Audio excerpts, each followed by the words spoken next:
A lot of substances were abused in the making of this video, but that's no excuse for the pun in the title, I do apologise. And the substances are the ones in the game, by the way. That'll become clear towards the end of the video. Say no to drugs. Hello and welcome. Today I'll be giving my first impressions of Flippin Kaktus, available to play via Steam on PC as well as Nintendo Switch, PS4 and Xbox One, and coming from developer Rage++. This game taps into an 80s aesthetic and had me feeling vaguely nostalgic for games I used to play on the Sega Megadrive. That's the Genesis for you North Americans out there, even though I probably never played anything like this back in the day. So you play as a cactus who has somehow become sentient thanks to some magical donkeys. That's right, magical donkeys. More on those later. In terms of what it's like to play, it's a hardcore side-scrolling platformer and shooter which allows for, broadly speaking, two gameplay styles.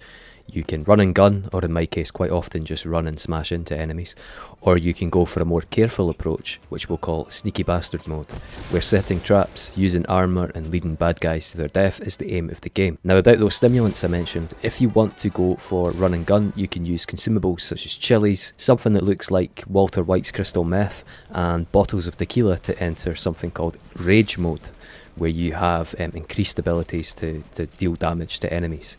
Alternatively, you can ask one of those mad donkeys to give you a kick, and you'll also enter rage mode.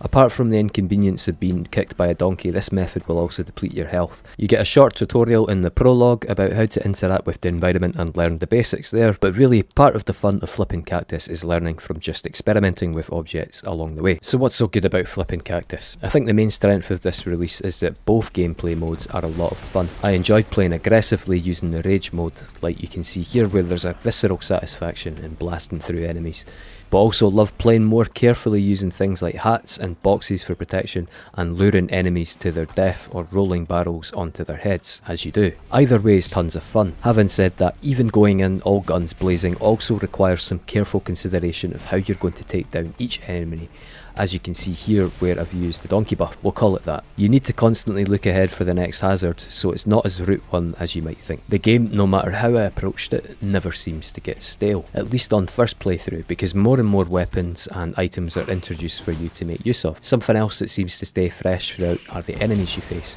with new ones being constantly introduced and presenting new challenges.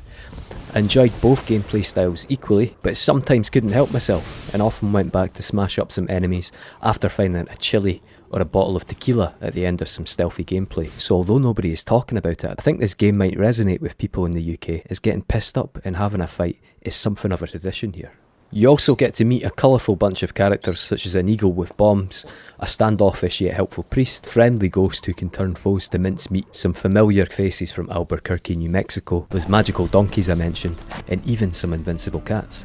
Check this wee guy out. I also mentioned that there was something pleasantly nostalgic about Flippin Kaktus. However, it's also good in its own right. It's not trying to replicate any one game in particular, but just has a nice vibe that takes me back to my childhood of playing video games. What else? Oh yeah, blowing up stuff and setting fire to these losers is also fun. What would I change about Flippin Kaktus? That is to say, what did I not like? Well, there wasn't much really. There is a small issue with the screen. As you can see here, some things in the foreground were obscuring my view of the game, which could potentially cause issues, although I seem to have coped okay here.